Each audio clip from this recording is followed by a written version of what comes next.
¿Crees que ya conoces todas las apariciones de la Virgen? Pues yo creo que esta no. En Akita, Japón, la Virgen se manifestó a través de una imagen a una monjita llamada Agnes. Ocurrieron fenómenos extraordinarios y un mensaje que no te puedes perder. Escucha este podcast. Conversando con los Caballeros de la Virgen, el podcast mariano. Salve María a todos nuestros seguidores de este canal de los Caballeros de la Virgen y Heraldos del Evangelio. Hoy tenemos nuevamente la alegría de tenerlos a ustedes aquí presentes conversando junto con el Padre Manuel Rodríguez. Salve María, Padre. Salve María, hermano Cristian. ¿Cómo está usted? Muy bien, gracias a Nuestra Señora. Dios, me alegro mucho de estar en el podcast de aquí. El podcast más que crece más de todos los podcasts de los Caballeros de la Virgen y Heraldos del Evangelio. Sí, señor, una alegría también tenerlo nuevamente aquí. Pues ya hablamos la semana pasada, el programa anterior sobre la Virgen de Fátima, su profecía central, conociendo un poco su mensaje central sobre todo y qué es lo que quiso transmitirnos la Virgen en Fátima, ¿no? Y usted nos dejó una punta de hilo como para continuar el tema Fátima, no en la aparición de Fátima, sino en otra aparición que es en otra ciudad que se llama Akita, ¿no? Akita, exactamente, sí. Porque es muy curiosa la historia. Es cuando en el año 1972, en julio del 72, la Virgen Peregrina de Fátima estaba en una ciudad del sur de Estados Unidos, en Nueva Orleans, y lloró. Era una imagen de las poquitas imágenes peregrinas que había en la época, mandada a hacer por un artesano directamente dirigido por la hermana Lucía. Y esta imagen, que pertenecía al Ejército Azul de Estados Unidos, una familia, digamos, que era la que había financiado y hacía peregrinar esta imagen por todo Estados Unidos. Y esta imagen que es de madera, de repente lloró, estaba en una parroquia y lloró delante de mucha gente, duró varios días, las lacrimaciones de la Virgen en Nueva Orleans. Y curiosamente, a partir del año 73, en un lugar muy lejano de Estados Unidos, en Japón, en una ciudad de Japón del norte de la isla de Honshu, allí en Akita es donde se produce estos fenómenos también místicos impresionantes, también de lacrimaciones de la Virgen que se prolongan durante varios años. Y tiene una serie de detalles, estas revelaciones, estos acontecimientos que fueron aprobados después de una serie de comisiones de investigación que se hicieron por el propio obispo diocesano de Akita, Monseñor Ito. Entonces, pero fueron unos estudios muy serios y que tuvieron muchas controversias, pero que al final él, movido primero por la autoridad que él tiene como obispo diocesano, después por haber sido testigo presencial de muchos de los acontecimientos y sin nunca haber sido desmentido por ningún tipo de documento oficial del Vaticano ni nada. Al contrario, lo que corre, no es que haya un documento, pero sí lo que corre es que él, conversando en el año 88, ya con el entonces cardenal Ratzinger, que era el prefecto de la Congregación para la Doctrina de la Fe, que así se llamaba en aquella época, él recibe también el respaldo del propio cardenal Ratzinger. Si bien sobre esto no existe un documento, el documento que existe es el que aprobó el obispo Monseñor Ito en el año 84, el 20 de abril de 1984, en el cual él declara auténticas, dignas de credibilidad por el pueblo cristiano los fenómenos que ocurrieron y por lo tanto, digamos, todo lo que está relacionado, todo lo que relata la vidente al respecto de lo que la Virgen, por qué se manifestó, qué es lo que dijo. Es muy importante lo que usted está diciendo, que después de varios estudios y controversias, el obispo declara una aparición o que digamos que no fue una invención, sino que fue una aparición. Sí, los acontecimientos fueron reales, fueron verdaderos, no fueron inventados ni fue una falsedad, sino que lo que ocurrió fue real. Y además que hasta hoy en día es un lugar muy, muy visitado, un lugar de veneración, no tanto como como parecería, ¿verdad? O sea, por ser una aparición tan impresionante, en la cual tenemos tantos testigos, tantas personas que fueron allí y comprobaron ellos personalmente y dieron su testimonio los fenómenos sobrenaturales que ocurrieron alrededor de la Virgen en Akita. Claro, yo creo que muchas de las personas que nos están escuchando no conocen. A lo mejor ni han oído hablar, ni hablar de Akita, ¿no? Sí, y el Monseñor Ito, él explicando un poco todo. Porque, claro, él era un obispo de una diócesis de Japón tranquila, súper...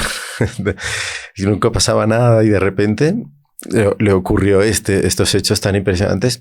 Entonces, él después comenta, dice, yo tengo certeza de que hay una relación muy estrecha entre el mensaje de la Virgen de Fátima y esta aparición de Akita. Porque el mundo, él dice, ¿no? El mundo no hizo caso de lo que la Virgen de Fátima pidió. Y era necesario como que sacudir de nuevo a la conciencia del mundo a través de estos fenómenos de las lacrimaciones. O sea, la imagen que lloraba en Akita, fueron 101 veces que lloró en Akita. Porque allí en Estados Unidos, en Nueva Orleans, fueron unas poquitas veces y unos pocos días. Pero en Akita fueron varios años y 101 veces. Imagínese la cantidad de testigos que hubo. A veces hubo hasta más de 100 testigos delante de la imagen que lloraba. Una imagen de madera que se sabe quién la hizo, no tiene ningún tipo de trampa. Bueno, hasta hoy en día se puede venerar, esa imagen está ahí. Claro, y la imagen de Akita, bueno, ¿no es una aparición o solamente los llantos? ¿La Virgen le hablaba a alguien como en las otras apariciones o no le hablaba a alguien? Sí, no aparece la Virgen. Es la estatua de la Virgen de madera en la cual se producen estos fenómenos místicos y la voz de la Virgen le habla a Sor Agnes, que es la monjita que está ahí, que por cierto estaba sorda. Pero ella, no tenía como... Una de las pruebas de la veracidad de las revelaciones es que ella se cura de la sordera. Y además en la fecha que la Virgen le ha dicho que se va a curar. Sor Agnes era japonesa. Era japonesa, sí. Sor Agnes era japonesa, pagana. Ella se bautizó a los 19 años. Porque es una cosa curiosísima lo que le pasa a Sor Agnes.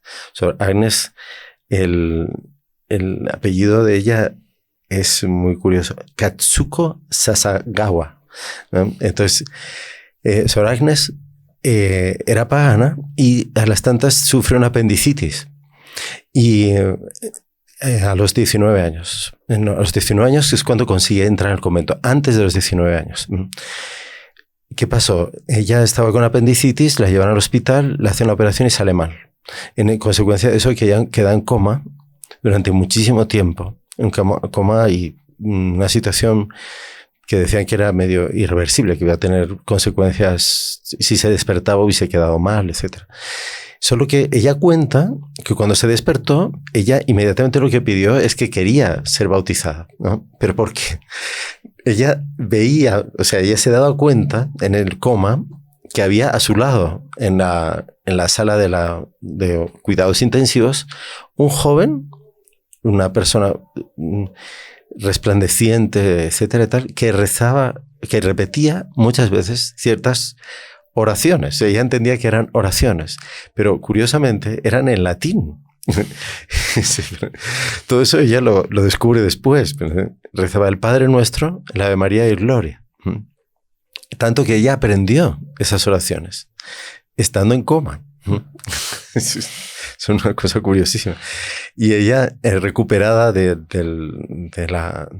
posoperatorio, después se despierta del coma, ya curada, y ella decide entrar, ya quiere ser religiosa, ella pide para ser bautizada, se bautiza. Pero esta persona que estaba al lado es incógnita, no se sabe qué pasó con ella. No se sabe, pero aparece después. ¿Ah, sí? Entonces ya se sabe quién es, ¿no? Porque él mismo se lo dice a ella. Le dice, yo soy aquel que está siempre contigo y te guarda.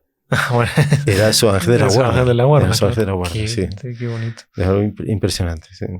Y él tiene un papel muy importante en todas las revelaciones, porque hace de guía de ella a la hora de entender qué es lo que está pasando, porque ella tiene un susto tremendo, ¿no? Cuando empiezan a ocurrir los hechos. Yo creo, padre, que bueno, nuestros seguidores, la mayor parte son de Latinoamérica, también hay de Europa, de Estados Unidos, de India, de Australia, Oceanía, de todos lados. Bueno, un saludo muy especial a todos, sí. Pero la mayor parte de nosotros no conocemos tal vez un poco la cultura oriental. Allá sí existen católicos, pero no es tanto como acá.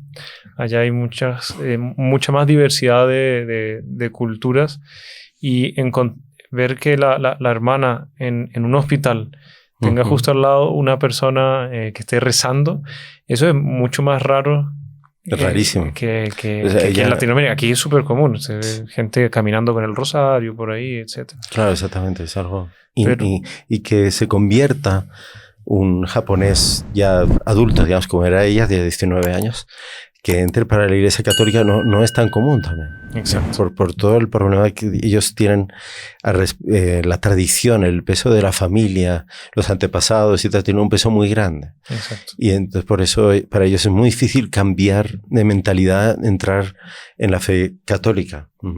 Sí ha sucedido, y hay muchos santos y mártires también de Japón. En Akita hay mártires también. En Akita también hay mártires. Entonces, tener ese contexto como para escuchar esta historia que da un realce mayor en Oriente, ¿no?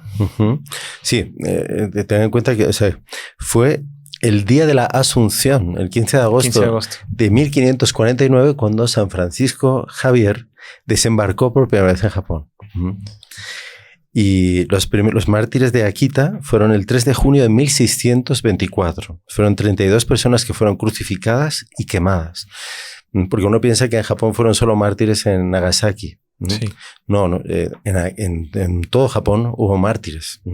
Sí. Y no recordar la frase de Tertuliano que decía: sangre de mártires, semilla de cristianos. Semilla de cristianos. Porque en esa época querían, igual que en el Imperio Romano, ¿no? Querían matar, y algunos, ellos pensando que matando y quemando y haciendo todas esas barbaridades iban a asustar a los otros y no se iba a convertir más gente. Pero resulta que después de eso se convirtió más gente y se asentó más la... Ahora, en Japón fue de una manera muy curiosa, porque después de estas persecuciones, Japón quedó cerrado a cualquier intercambio con el mundo occidental. Y no podía entrar, ningún cristiano podía entrar en Japón. Tanto que en las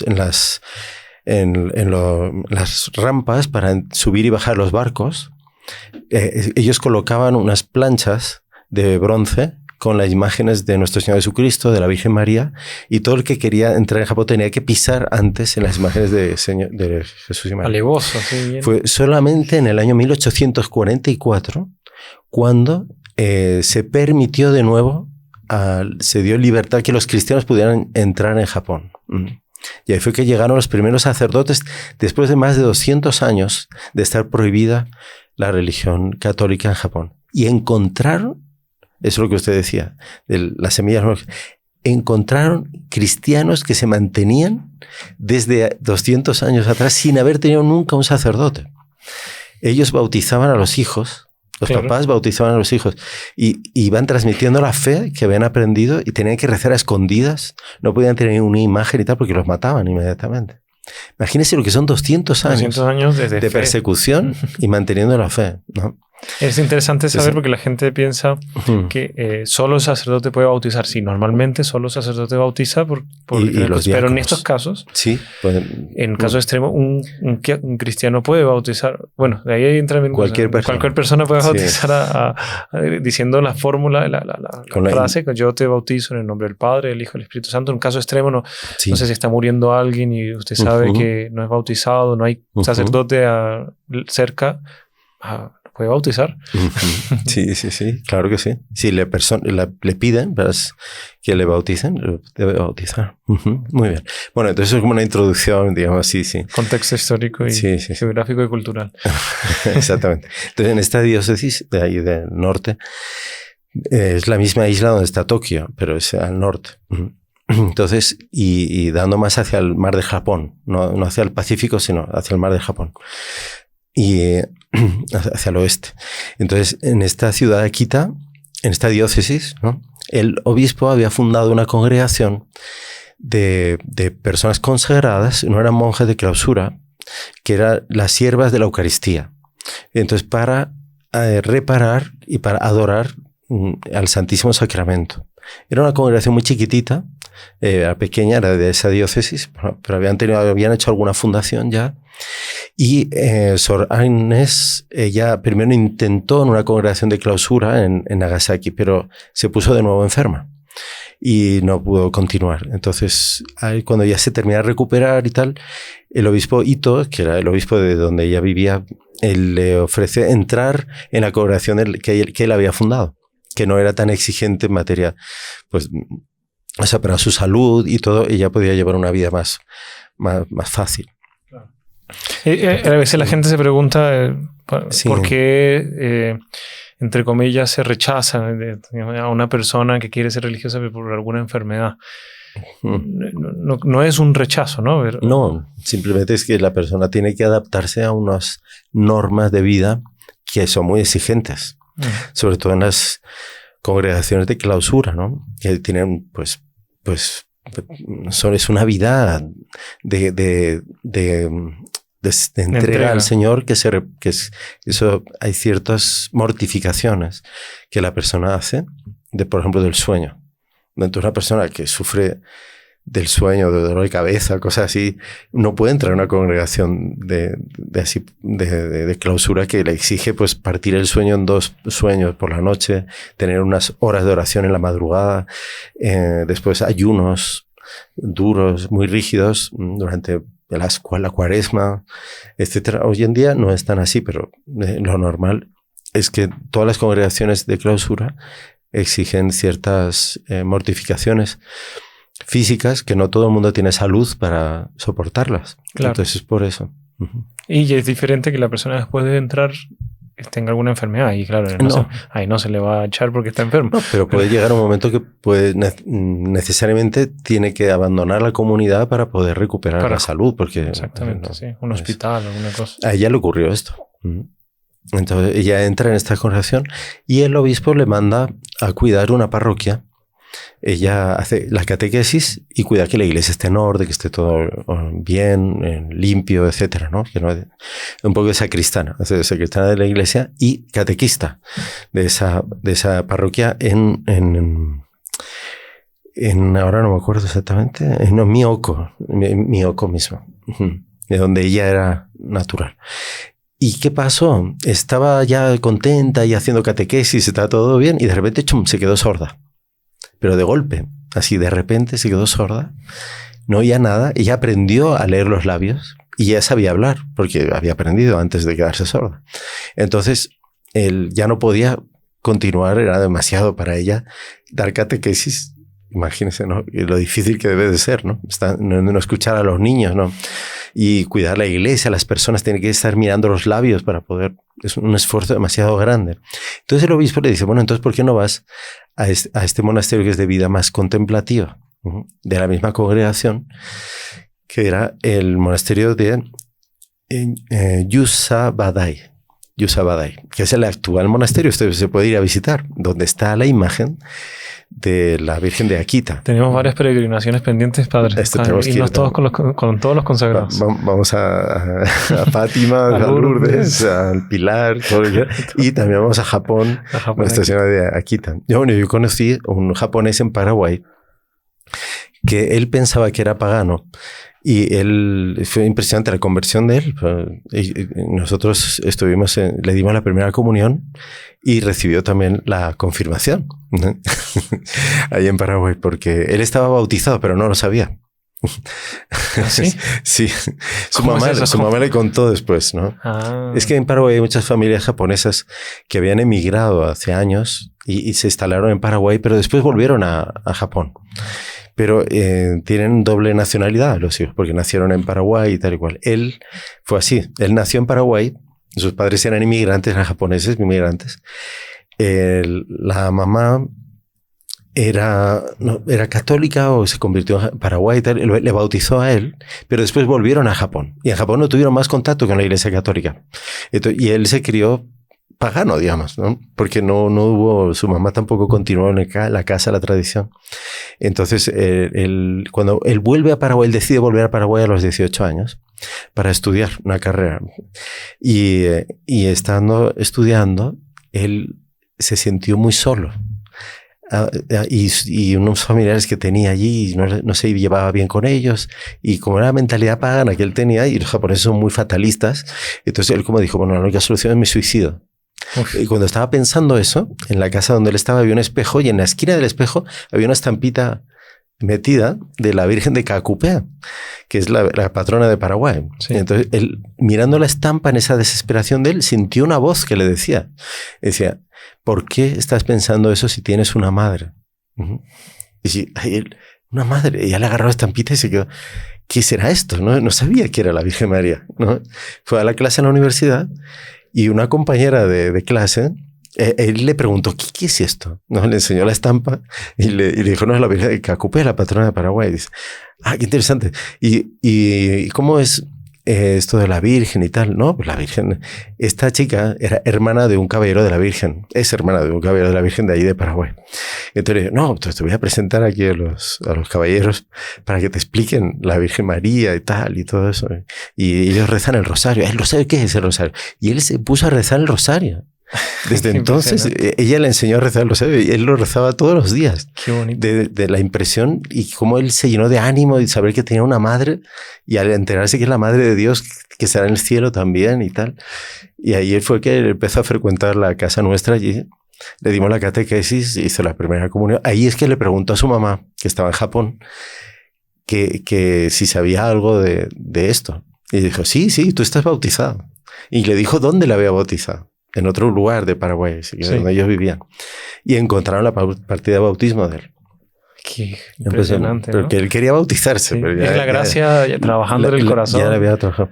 Y él volvió a Japón a visitar a su familia, y yo le pedí que fuese a Akita para rezar por nosotros y tal. Y él fue. Él fue hasta Akita. Él nos trajo de allí muchas cosas, recuerdos de allí. Estuvo hablando con las monjas. Él sabe japonés. Sí, claro. Y es muy, muy impresionante. Sor Agnes está viva. Está viva. Está viva todavía, pero ya no vive allí en Akita. Vive en una casa para ancianas, monjas ancianas, creo que en Tokio. Sí. Vamos a intentar conseguir fotos y ponerlas aquí en el podcast. Vamos a hacer ahora una pequeña pausa.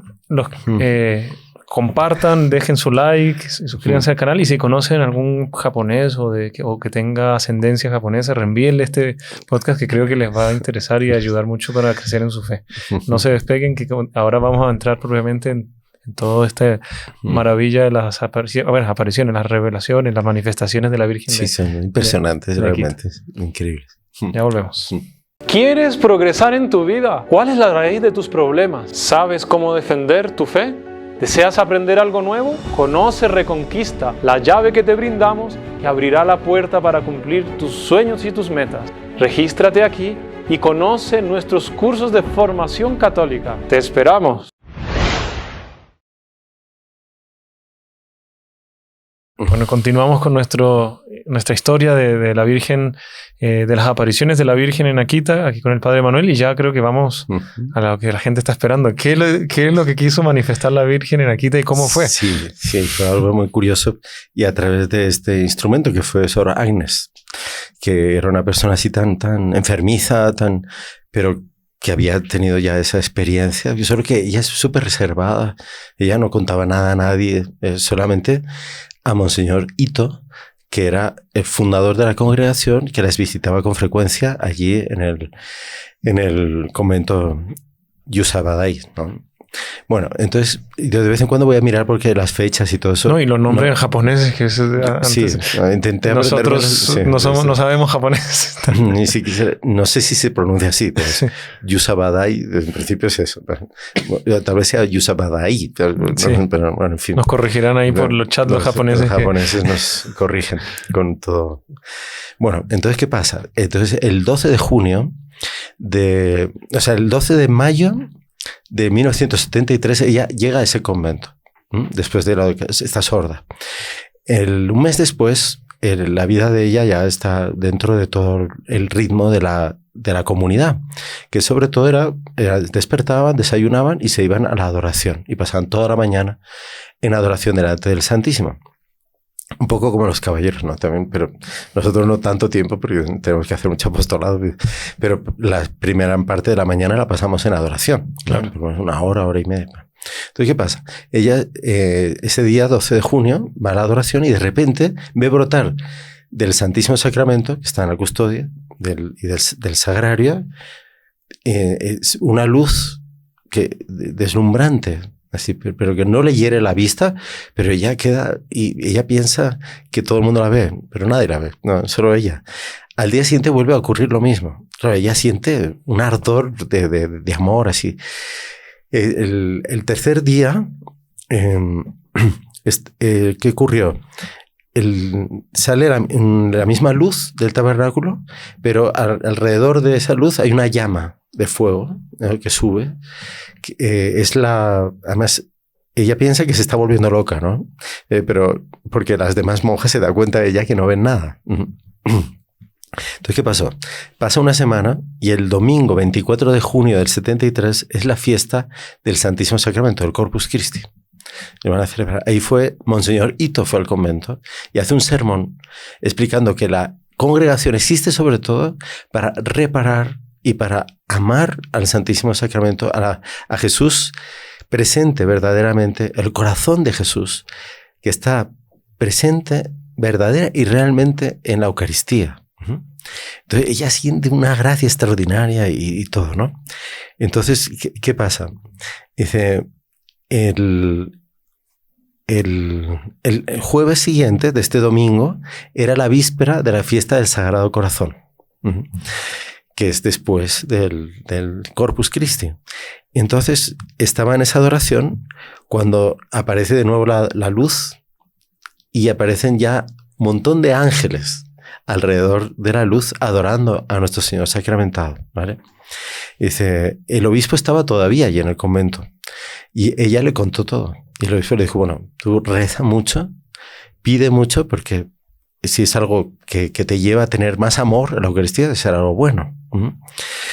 Entonces, en el día de la fiesta del Sagrado Corazón, es ese viernes, 29 de junio del 73, es cuando aparece por primera vez de nuevo, cuando están rezando el rosario, esa persona que era ella la identifica con una joven, es femenina. No, los ángeles no son hombre ni mujer, pero aparece con un aspecto de una joven. Dice, y apareció al lado de ella y le empieza a rezar el rosario con ellas, en latín. Y le enseña, esto es, cuando se le había aparecido en el hospital unos años antes, ¿no? Le había enseñado, además del Padre Nuestro, Ave María y Gloria, la oración de los pastorcitos de Fátima. Oh Jesús mío. Oh Jesús mío, perdona nuestros pecados, líbranos del fuego del infierno. Lleva al cielo a todas las almas, especialmente las más necesitadas de tu divina misericordia. Y ella lo rezaba. Entonces, claro, ella de repente, esta persona que estaba al lado de ella, este ángel, era un ángel, el ángel de ella no lo sabía, ¿no? Recitó también al lado de ella la oración de las siervas de la Eucaristía. ¿Cuál es esa oración? Es que la compuso el Monseñor Ito y que ella rezaba, es muy bonita, dice así: oh Jesús, que estás presente en la Eucaristía. Esto es interesante, esté presente, porque después va a pasar que la Virgen le va a aparecer a ella, le va a hablar a ella y le va a decir, no, presente no.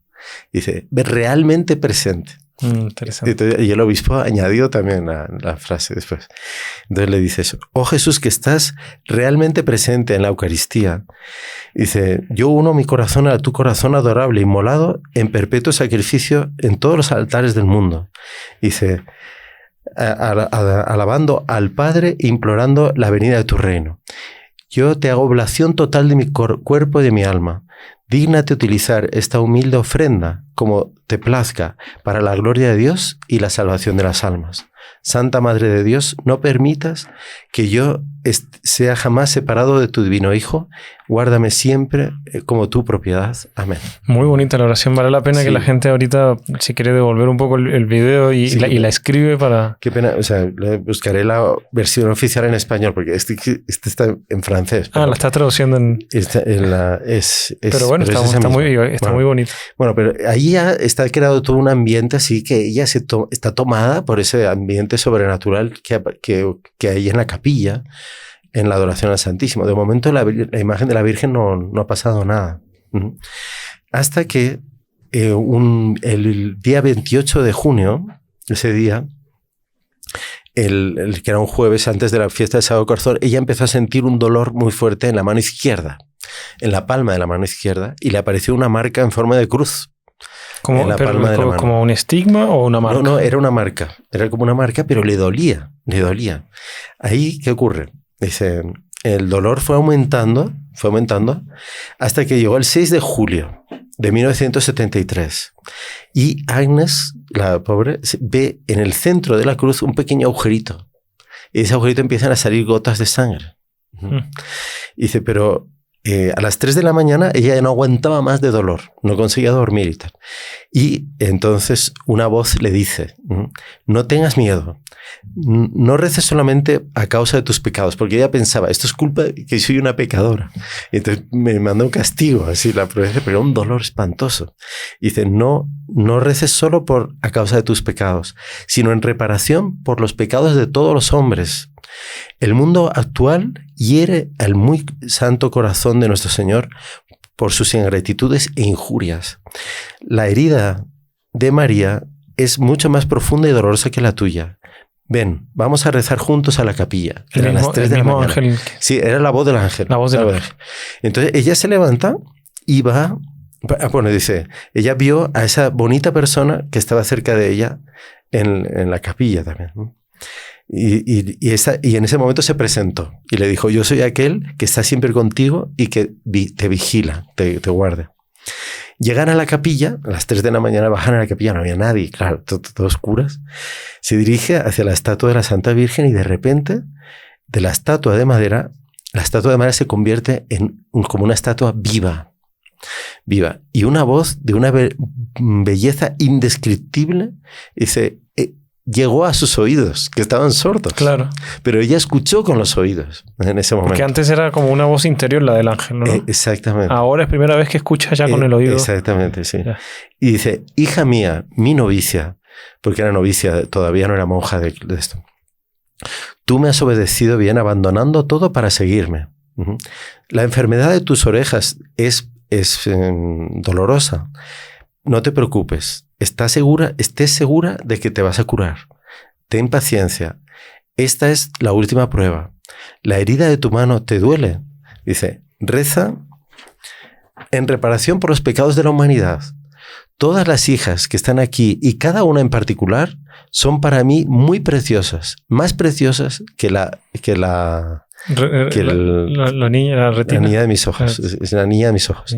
Dice, ¿tú rezas bien la oración de las siervas de la Eucaristía? Vamos a rezar juntos. Y ahí es cuando llega a esa parte que le dice, a todo esto era la imagen que estaba hablando, y estaba iluminada, salió una luz de la imagen, ¿no? Y ahí empiezan a rezarla juntos y dicen, la voz interrumpe a Agnes y le dice, a partir de ahora es necesario que reces así. Jesús, realmente presente en la Eucaristía, realmente presente. Ahí está el momento que la Virgen eso es. Dice, eso lo podemos ver en otro podcast. Existen varias presencias de Dios, ¿no? Presencia por su omnipresencia que está en todos lados. Claro, exactamente. Sí. La presencia por la gracia de Dios en nosotros y bueno, la presencia eucarística, que está la más real, digamos. Ahí la Virgen termina, después de haber que han rezado varias veces la oración, y le dice, reza mucho por el Papa, por los obispos y por los sacerdotes. Es lo que más le pide. Y también cuéntale todo esto a tu superior, que era Monseñor Ito. O sea, ella primero duda, ¿será mi superiora? La superiora del convento. Después el ángel le dice, no, es el superior. Sí. Bueno. Entonces, ¿qué pasó? Ahí desapareció la imagen, pero ¿qué pasa? En la imagen, en la mano derecha, o sea, en la mano izquierda de Sor Ángeles se había producido la cruz y salía sangre. Y en la mano derecha de la imagen se había también hecha la misma señal en cruz, en forma de cruz, y sangraba también la estatua de la Virgen. Al mismo tiempo que sangraba Sor Ángeles, sangraba la estatua de la Virgen. Dice... Y todos los que del convento, las monjas y Monseñor Ito, que estaba allí, también vieron, y la herida la veían como viva, como si estuviera de una persona viva. Bueno, 6 días después de eso, dice, nos encontramos con el segundo mensaje. Entonces, el primer mensaje había sido la necesidad de la oración, de rezar y pedir en reparación por todos los pecados. Vean que es lo mismo que la Virgen dijo en Fátima. Lo mismo que dijo en Lourdes. Y lo mismo que dijo en la Salet. Hay una continuidad del mensaje. La Virgen insiste a la humanidad en lo mismo. Es necesario reparar, es necesario hacer penitencia por todos los pecados que injurian a nuestro Señor y tal, ¿no? El 12 de julio de 1973, hay que recordar, todo esto fue aprobado por el obispo diocesano de allí, Monseñor Ito, después de todo un proceso de investigación en el año 84. ¿Y no ha sido desmentido por el Vaticano? No, en absoluto. No. Hubo mucha gente y muchos también personas dentro de la Iglesia que se opusieron firmemente y con mucha insistencia a la aprobación de esta aparición, ¿vale? Sí. Pero el obispo diocesano es el que tenía la palabra, el que era responsable de eso. Claro. Y el que hizo todas las investigaciones y el que acudió a todas las personas que podían dar su testimonio y podían también con sus conocimientos decir si era o no era. Entonces vamos a ver qué pasó de todo ahí. Claro. ¿no? De todo. 6 días después, o sea, el 12 de julio de 1973, la mano de la Virgen seguía sangrando. Y el 13 de julio por la tarde vuelve a sangrar de nuevo mientras las monjas están rezando en el convento. Dice, y la monja se siente tan mal, con tanto dolor, que no consigue ni coser, porque era una de las cosas que ella tenía que hacer en el convento. El obispo visita el 24 de julio de nuevo el convento y ve la imagen sangrando. El ángel le indica a Sor Agnes, dice, reza en reparación por todos los hombres, reza mucho por el Papa, por los obispos y por los sacerdotes. Le vuelve a recordar lo mismo, porque tiene un carácter muy al respecto de la Iglesia. De la situación de la Iglesia, el mensaje, ustedes lo van a ver. Este es el segundo mensaje, el que viene ahora. El 27 de julio de 1973. En esa noche, que en el dolor se había convertido en algo insoportable. O sea, no conseguía ya más nada, no podía ni estar parada, porque ella tenía que moverse porque el dolor era terrible. Entonces el ángel le dice, tus sufrimientos están cerca. Tus sufrimientos van a terminar hoy. Dice, guarda cuidadosamente en el fondo de tu corazón el pensamiento de la sangre de María. La sangre vertida por María tiene un profundo significado. Esta sangre preciosa ha sido derramada para pedir vuestra conversión, para pedir la paz en reparación por las ingratitudes y los ultrajes que se hacen a nuestro Señor. Como la devoción al Sagrado Corazón, aplicaos a la devoción a la preciosa sangre. Reza en reparación por todos los hombres. Di a tu superior que la sangre ha sido derramada hoy por última vez. Tu dolor terminará hoy. Transmítele todo lo que ha pasado hoy. Él lo comprenderá todo enseguida y observa lo que él te mande. El ángel desapareció. Primera vez que escucho así algo de la sangre de María. ¿Qué? La sangre de María es algo impresionante. Sí. Bueno, el ángel desapareció, el dolor desapareció, la llaga desapareció, ya no sangraba más. La mano de la estatua sangraba todavía un poquito, pero ya en ese día ya dejó de sangrar y lo único que quedó fue en la palma de la mano la señal de la cruz durante 2 meses y después también desapareció. Es algo impresionante, ¿no? San Pablo dice que no me acuerdo la frase exacta, de repente que los padecimientos, él estaba padeciendo mucho, sí, que estaba completando los padecimientos de nuestro Señor Jesucristo. Sí. Entonces, los padecimientos de la Virgen. Entonces, ¿cómo es posible, o sea, que la Virgen hiciera sangrar una estatua de madera para que representara el sufrimiento que ella estaba teniendo para pedir perdón y misericordia para la humanidad? Es algo realmente impresionante. Y asocia a Sor Agnes a ese sufrimiento para interceder por los pecadores. Y especialmente pidiendo la protección y tal por el Papa, por los obispos y los sacerdotes, que dentro de todas estas situaciones son los que más están siendo, los que más sufren todos los ataques, ¿no? del mundo. Bueno, entonces el obispo, a la vista de esto, decide hacer una prueba. Pero él ha visto la sangre. Fíjate que la imagen todavía no ha llorado. Entonces le pide que le haga 3 preguntas a la Virgen. Entonces le tiene que preguntar si el Señor desea la existencia de esta comunidad, si su forma actual es la que le conviene y si un grupo de contemplativas era necesario para esta orden que era secular.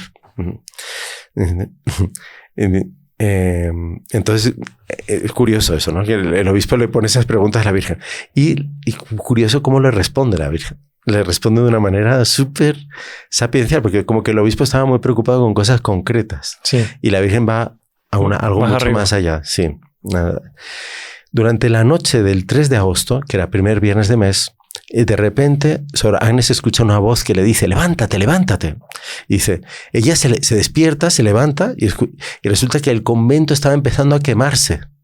Todo estaba ardiendo en la cocina. Una monja se había dejado encendido el fogón y había dejado una cosa encima y estaba pegando fuego todo, y todo el convento es de madera. No, y rapidito se consume. Se consumido todo. Y el ángel le despertó allá para apagar el fuego de la cocina, ¿no? Dice, y ese día, el 3 de agosto, eso fue la madrugada. El 3 de agosto a las 3 de la tarde, el horario de la Divina Misericordia, Sor Sasagawa, Sor Agnes, se encontraba en la capilla y meditaba la pasión del Señor.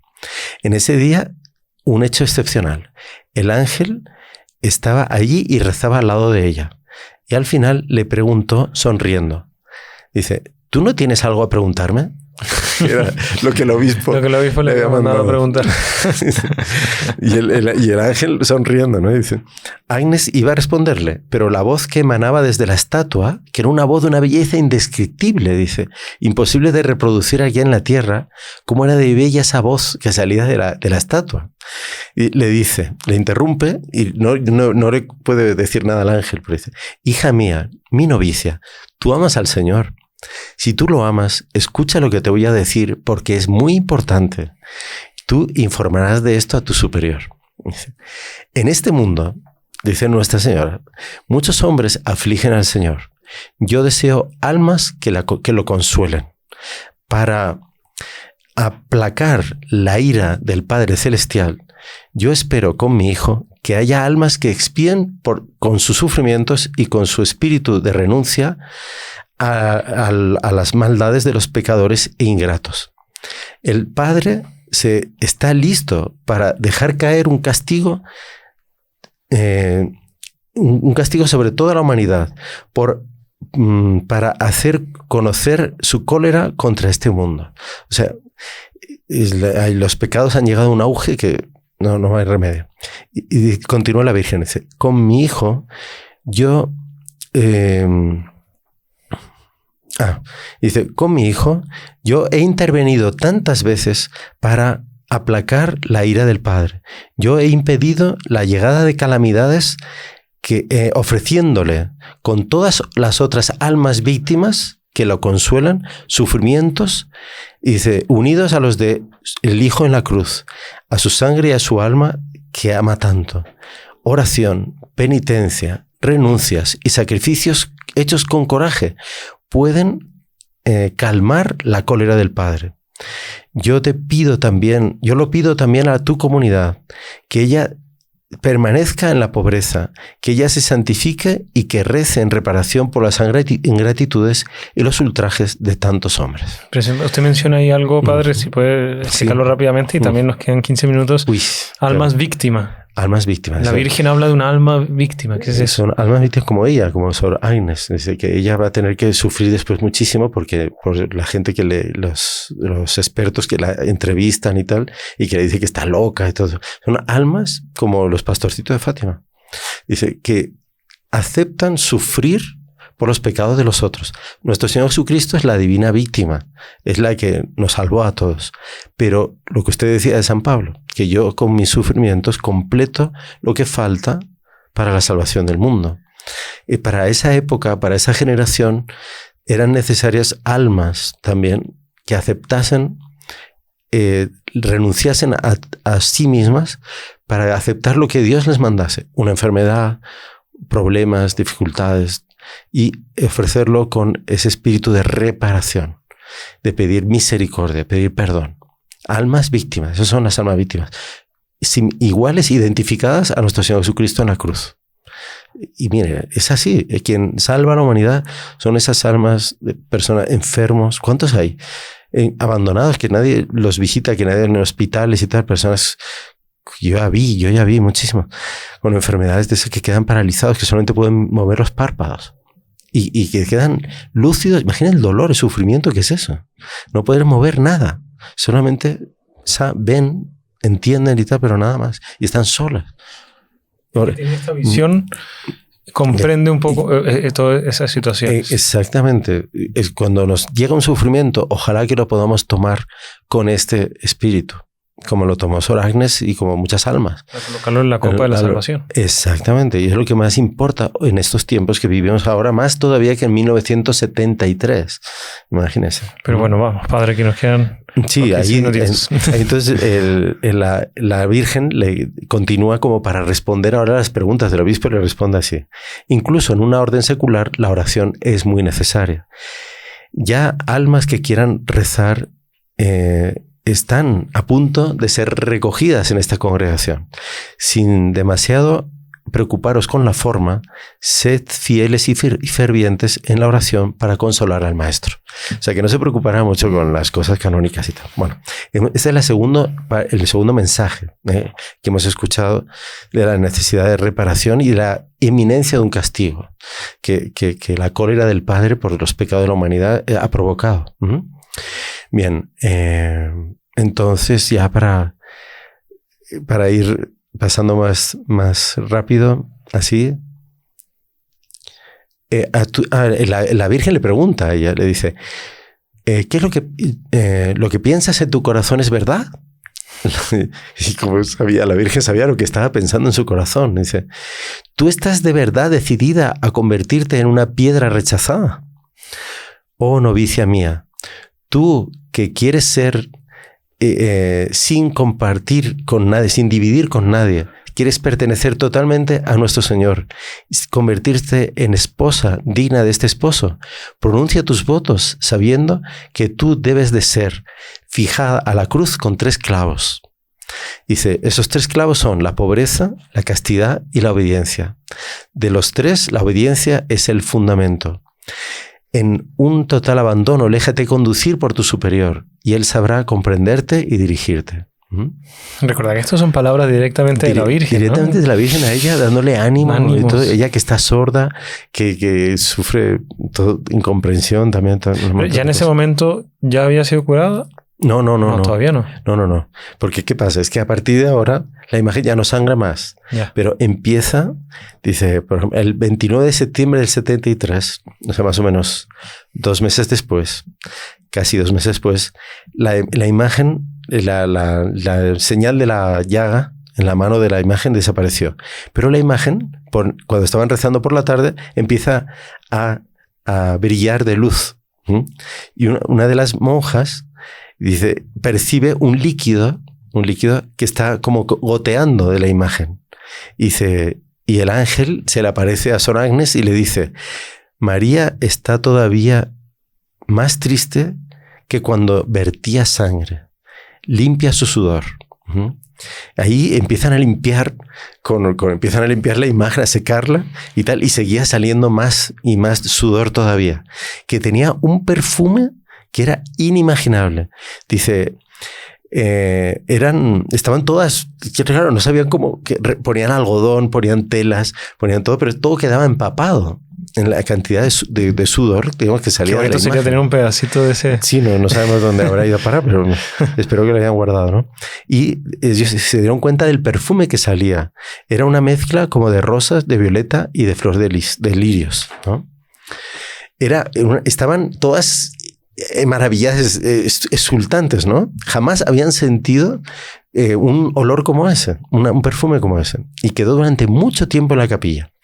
El 2 de octubre es la fiesta de los ángeles de la guarda, ¿no? Sí. Entonces cuenta Sor Agnes lo que pasó. Dice, durante la misa de las 6:30 de la mañana, en el momento de la consagración, brotó una luz deslumbrante del Santísimo Sacramento en la consagración. En ese mismo instante aparecieron las siluetas de 8 ángeles que adoraban al Santísimo, que eran los 8 ángeles de la guarda, las 8 personas que estaban allí. Y él lo vio. Las 6 monjas, Sor Agnes, que era la novicia, y el obispo, que estaba celebrando la misa. Eran los ángeles de la guarda de las 8. ¿Qué cosa? Dice, en el momento de la comunión, el ángel guardián se aproximó de mí, que había quedado posternada en el suelo, para invitarme a avanzar hacia el altar. En ese momento ya distinguí claramente cuál de mis compañeras... al lado de mis compañeras cada ángel. O sea, porque habían comulgado, el ángel se fue ya del altar, se fue a donde estaban cada una de ellas y quedaba al lado del hombro derecho, el ángel de la guarda, ¿no? ¿Cómo son esas bendiciones para uno darse cuenta de que sí, el ángel está ahí con uno siempre? El día 7 de octubre, Nuestra Señora del Rosario, el ángel le dice, el perfume va a continuar hasta el día 15. El día 15 desapareció el perfume y apareció un olor repugnante y tal en la sacristía, que era donde estaba el confesionario. Entonces, y delante de cada monja, cuando estaban en la oración y un olor asqueroso, intentaban abrir las ventanas, no se iba, apareció delante de cada monja un gusano feo, asqueroso y maloliente. Y ellos agarraron los gusanos, los tiraron y todo eso. Se dieron cuenta de que era la representación de la fealdad y el mal olor de sus pecados. Que es lo que le explica, ¿no? Ahora vamos ya al tercer mensaje para terminar. Sí, ya quedan 10 minutos y vamos concluyendo. Sí. Bueno, este fue el 13 de octubre de 1973. Fíjense que se habían cumplido 56 años de la última aparición de la Virgen en Fátima. Agnes se había quedado sola en la casa, las hermanas habían tenido que salir y ella estaba rezando el rosario en la capilla cuando escuchó la voz bella y le decía, hija mía querida, escúchame bien lo que te voy a decir y tú informarás de esto a tu superior. Esto es algo impresionante. Dice, como yo ya te he dicho, si los hombres no se arrepienten ni mejoran, el Padre Celestial infligirá un castigo terrible a la humanidad entera. Será un castigo más grave que el diluvio, tal como nunca se ha visto. Un fuego caerá del cielo y aniquilará a una gran parte de la humanidad, no perdonando ni a los sacerdotes ni a los fieles. Los supervivientes se encontrarán en una tal desolación que tendrán envidia de los muertos. Las únicas armas que os quedarán serán el rosario y el signo que mi hijo ha dejado, la cruz. Rezad todos los días el rosario por el Papa, por los obispos y por los sacerdotes. La acción del diablo se infiltrará incluso en la Iglesia, de tal manera que se verá a cardenales oponerse a cardenales y a obispos levantarse contra otros obispos. Los sacerdotes que me veneren serán despreciados y combatidos por los otros sacerdotes, ¿no? La iglesia y los altares serán saqueados. La iglesia estará llena de aquellos que aceptan compromisos. El demonio arrastrará a muchos sacerdotes y a consagrados a abandonar el servicio del Señor. Se encarnizará especialmente contra las almas consagradas a Dios La perspectiva de la pérdida de numerosas almas me deja muy triste. Dice, ya la copa está desbordando. Si los pecados crecen en número y en gravedad, muy pronto no habrá ya perdón para ellos. Con coraje habla a tu superior. Él sabrá darte ánimos a cada una de entre vosotras para rezar y cumplir obras de reparación. Y la voz repitió. Dice, rezad mucho las oraciones del rosario. Fíjese, es lo mismo que Fátima. Es el rosario es la clave para todos los acontecimientos que están para llegar. Dice, yo soy la única que puede todavía salvaros de las calamidades que se aproximan. Aquellos que pongan su confianza en mí serán salvados. Y esto tiene un trasfondo, o sea, solamente escuchar esto ya uno siente una gravedad del mensaje. Es algo impresionante. Después la gente que digamos abandonó Nuestro Señor, abandonó la iglesia, este tipo de cosas no la entienden. Lo que las entienden son las personas que todavía mantienen su fe. Sí, los que se han mantenido con el Santo Rosario, que es el arma de todo católico, y la Santa Cruz de Nuestro Señor. Y no sé si hay alguna explicación que usted pueda darnos, Padre, de todas estas profecías con su mensaje central. O sea, uno ve que es exactamente lo mismo que conocemos de Fátima. Que es la visión del tercer secreto, que fue publicada el año 2000, solo que no venía un relato de los detalles que vienen aquí. Pero lo que sí se ve que es una gran catástrofe en la cual muere muchísima gente, ciudades son destruidas, quemadas, que es lo que ven los niños, ¿no? Que era el obispo vestido de blanco, los otros obispos. Entonces, coincide enteramente, no contrasta en nada con lo que ya conocemos de los mensajes aprobados por la Iglesia en Fátima. Y yo veo aquí más es ese empeño de la Virgen de que recemos y que ofrezcamos todo lo que nos ocurre en la vida que nos contraría de alguna manera, que no es lo ideal de felicidad que imaginábamos, que no lo despreciemos, que eso tiene un valor inmenso si lo ofrecemos como sacrificio por el mundo, por los pecados, en reparación a nuestro Señor, que es el que hoy en día es pisoteado, puesto de lado y sin que nadie tenga pena de él, ¿no? Claro, el sacrificio para un católico tiene que ser un tesoro, no un signo de peso, ¿no? O sea, sí hay peso. Y como muchos se han consagrado a la Virgen, sepan que San Luis Griñón de Montfort, él fundó una congregación que era las Hijas de la Sabiduría. ¿Cuál era la sabiduría? La sabiduría de la cruz. Aquella que desprecia el mundo, que todo, ¿no? Que San Pablo habla. Dice, el saber aceptar los sufrimientos con fe. Y eso da una paz al alma, porque hay gente que se desespera ante las contrariedades, los sufrimientos, las enfermedades, no aguanta, incluso pues buscan la solución del suicidio. Vemos sociedades enteras que están entrando en eso. En Europa, ¿cuántos lugares ya aprobaron la eutanasia? Y miles de personas se matan ellas voluntariamente todos los años. Y es porque no aguantan sufrir. Y piensan que han nacido para solo el placer. Y no es eso. Nada que ver. No. Entonces tenemos que aceptar los sufrimientos que nos llegan y poder ofrecer pequeñas renuncias. Mucha gente pues, le gusta hacer ayunos y tal. Tiene un valor inmenso. Es extraordinario. Y ofrecerlo, pero con esta fe, con este ánimo. Porque si no, y sabiendo que estamos interviniendo y cambiando el rumbo de la historia de la humanidad. Porque vamos todos en el mismo barco. Aquí, la humanidad hoy en día es muy pequeña. Todos nos conocemos, todos nos comunicamos. Cuando rezamos el rosario estamos del mundo entero. Estamos rezando el rosario. Entonces, el de los miércoles. ¿No? Todos los miércoles a las 8 horas Colombia. Nos conectamos de todo el mundo. Y es saber que nosotros, ofreciendo esos sacrificios y estos rosarios, estas oraciones bien hechas con fervor, visitas al Santísimo, al sagrario de su parroquia, de su capilla, y estar ahí rezando y pidiendo al Señor reparación, ofreciendo amor cuando todo el mundo le desprecia. Eso es lo que hace que el timón de la historia, si es posible todavía cambiarlo, ¿no? Cambia. Entonces, que alejar esos castigos, alejar esos tremendas crisis dentro de la iglesia que lo vemos todos los días en las noticias. Pero si es que cardenales contra cardenales, obispos contra obispos, con contradicciones unos a otros, pero ¿cómo es posible? Claro. ¿Esto qué es? ¿La iglesia de Dios o qué es? O sea, es impresionante eso. Y esto fue hablado por la Virgen hace ¿cuántos años? Hace ya 50 años, ¿no? Prácticamente, casi, ¿no? Desde Akita hasta ahora. Entonces, estamos viviendo lo que ella vio. Y esa protección que vamos a tener del cielo. Vamos a ser protegidos porque rezamos, porque ofrecemos sacrificios. Esos castigos, pues claro, nos van a afectar porque a todo el mundo nos va a afectar, ¿no? Pero seremos protegidos.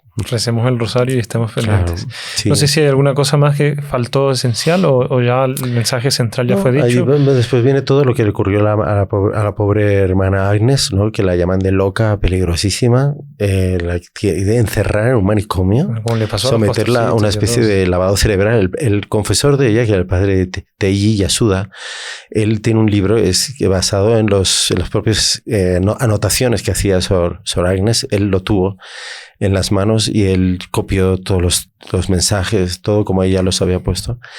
Y el padre Teiji cuenta, ¿no? O sea, que hubo un catedrático de psicología, ¿no? De psiquiatría de la Universidad de Tokio, que era sacerdote, y declaró que eso que era